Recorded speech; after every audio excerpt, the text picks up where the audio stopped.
ಇದು ಊರಿಗೆ ಮೋಸ ಮಾಡಿದವರ ಕಥೆ. ಎಸ್, ಇಬ್ಬರು ಆಂಟಿಯರು ಮಾಡಿರೋ ಮೋಸದ ವಿಷಯ ಇದು. ಸುವರ್ಣ ನ್ಯೂಸ್ ಕಾರ್ಯಾಚರಣೆಯಲ್ಲಿ ಸಿಕ್ಕಿಬಿದ್ದ ಇವರು ಈಗ ಬೆಂಗಳೂರು ಪೊಲೀಸರ ಅತಿಥಿಗಳು.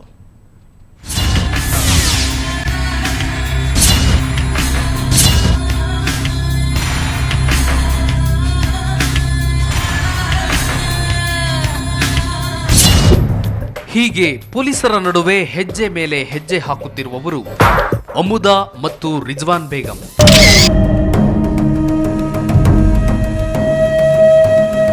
ಇವರಿಬ್ಬರು ಕೆಲಸ ಹುಡುಕಿಕೊಂಡು 3 ತಿಂಗಳ ಹಿಂದೆ ಕೊತ್ತನೂರು ಸಮೀಪದ ನಗರೇಶ್ವರ ನಾಗೇನಹಳ್ಳಿಗೆ ಬಂದು ನೆಲೆಸಿದ್ರು.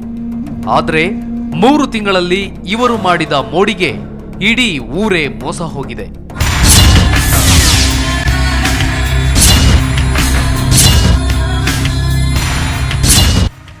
ಇವರು ವಂಚನೆಗೆ ಸರ್ಕಾರದ ಮಾದರಿಯ ಸ್ಕೀಮ್ಗಳನ್ನ ರೂಪಿಸಿದ್ರು. 10,000 ರೂಪಾಯಿ ಹಣ ಕೊಟ್ರೆ ಕೋಆಪರೇಟಿವ್ ಸೊಸೈಟಿಯಲ್ಲಿ 10 ಲಕ್ಷ ಸಾಲ ಕೊಡಿಸ್ತೇನೆ, ತಿಂಗಳಿಗೆ 300 ರು ಕಟ್ಟಿದ್ರೆ ನಿಮ್ಮ ಮಗ ಡಾಕ್ಟರ್ ಆಗ್ತಾನೆ, 1,500 ರೂಪಾಯಿ ತನಕ ವೃದ್ಧಾಪ್ಯ ವೇತನ ಕೊಡಿಸ್ತೇವೆ. ಇಂಥ ಹಲವು ಭರವಸೆಗಳನ್ನ ನೀಡಿ 100 ಮಂದಿ ಮುಗ್ಧರನ್ನ ವಂಚಿಸಿದ್ದಾರೆ. ಇವಾಗ 800 ರೂಪಾಯಿ ಫೀಸ್ ಆದ್ರೆ 400 ರೂಪಾಯಿ ಅವ್ರು ಕೊಡ್ತಾರಂತೆ, 400 ರೂಪಾಯಿ ನಾವ್ ಹಾಕೋದಂತೆ. ಮತ್ತೆ ಅಡ್ಮಿಷನ್ ಅಷ್ಟೇ 20,000 ಆದ್ರೆ 10,000 ಅವ್ರು ಕೊಡ್ತಾರಂತೆ, 10,000 ನಾವ್ ಹಾಕೋದಂತೆ.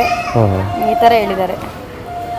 ತಿರ್ಗಾ 10 ಲಕ್ಷ ಅಂದ್ರೆ ಇವಾಗ 10,000 ಕೊಟ್ರೆ 10 ಲಕ್ಷ ಲೋನ್ ಕೊಡ್ತಾರಂತೆ, ಅದ್ ಬೇರೆ ಹೇಳವ್ರೆ. ನಿಮ್ಮಿಬ್ಬರಿಗೂ 1,000 ರೂಪಾಯಿ ಪಿಂಚಣಿ ಬರಕ್ ಮಾಡ್ತೀನಿ, 1,300 ಕೊಟ್ಬಿಡ್ರಿ ನೀವು ಅಂತ ಹೇಳಿದ್ರು. ಆ ಹೆಂಗ್ಸು ಹಂಗೆ ಹೇಳಿದ್ರು. ನಾವೇನು ಮಾಡ್ತೀವಿ, ಬೇರೆ ಹತ್ರ 5 ರೂಪಾಯಿ ಹಂಗೆ ಬಡ್ಡಿಗೆ ತಗೊಂಡು ಅವರಿಗೆ ಆ ಎಮ್ಮಗೆ ಕೊಟ್ಟಿವಿ ಸರ್ ನಾವು.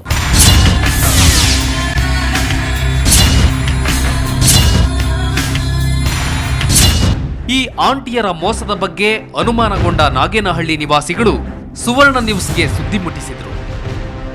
ಇದರ ರಿಯಾಲಿಟಿ ಚೆಕ್ಗೆ ಇಳಿದಾಗ ಅಲ್ಲಿ ಬರೀ ಮೋಸ.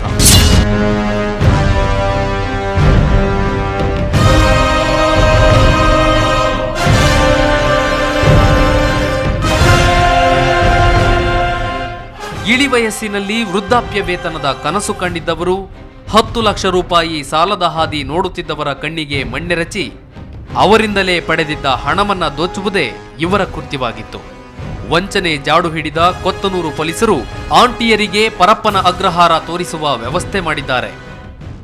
ಈ ವಂಚಕರ ಜಾಲ ಸುಮಾರು 500 ಜನರಿಗೆ, ಅದಕ್ಕೂ ಮೇಲ್ಪಟ್ಟು ಜನರಿಗೆ ಅವರು ಈ ರೀತಿ ವಂಚನೆಯನ್ನು ಮಾಡಿರ್ತಕ್ಕಂಥದ್ದು ಈಗ ಪೊಲೀಸರ ತನಿಖೆಯಿಂದ ಬೆಳಕಿಗೆ ಬಂದಿದೆ.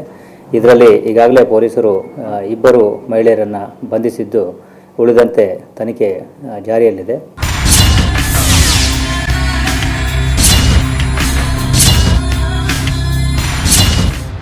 ಈ ನಡುವೆ ಮೋಸ ಮಾಡಿದ ವಿಷಯವನ್ನು ಸುವರ್ಣ ನ್ಯೂಸ್ ಮುಂದೆ ಆರೋಪಿಗಳು ಒಪ್ಪಿಕೊಂಡಿದ್ದು ಹೀಗೆ. ಇವಾಗ ನಮಗೂ ಖರ್ಚಿದೆ, ಏನೋ ನಾವು ಆಫೀಸ್ ಐತೆ ನಂದು ಜಯನಗರ್ನಲ್ಲಿ. ನೀವು ಮಾಡಿದ್ರೆ ಫ್ರೀ ಆಗಿ ಮಾಡಬೇಕು ಜನಸೇವೆನ. ಇಲ್ಲ ಅಂದ್ರೆ ದುಡ್ಡ ಕ್ರಮ ವಸೂಲಿ ಮಾಡ್ತೀರಾ? ನಿಮ್ಗೆ ದುಡ್ಡು ವಸೂಲಿ ಮಾಡಕ್ಕೆ ಯಾವನ್ ಹೇಳಿರೋದು? ಮಮತಾಜ್ ಅಲಿ ಖಾನ್ ದುಡ್ಡು ವಸೂಲಿ ಮಾಡ್ಕೊಂಡು ಬಂದ್ಕೊಡಿ ಅಂತ ಹೇಳಿದ್ರ? ಇಲ್ಲ ಹೇಳಿಲ್ಲ ಸರ್. ಯಾಕೆ ತಪ್ಪು ತಾನೇ ಇದು? ನಾನು ಒಪ್ಪಿಗೆ ಮಾಡ್ಕೊತಾ ಇದ್ದೀನಲ್ಲ, ತಪ್ಪು. ಮೋಸ ಹೋಗೋರು ಇರೋ ತನಕ ಮೋಸ ಮಾಡೋರು ಇರ್ತಾರೆ. ಹಾಗಾಗಿ ನಮ್ಮ ಎಚ್ಚರದಲ್ಲಿ ನಾವು ಇರಬೇಕು ಅಂತಾರೆ ಆರಕ್ಷಕರು. ಜೈಶಂಕರ್, ಮೈಸೂರು, ಸುವರ್ಣ ನ್ಯೂಸ್ 24/7 ಬೆಂಗಳೂರು.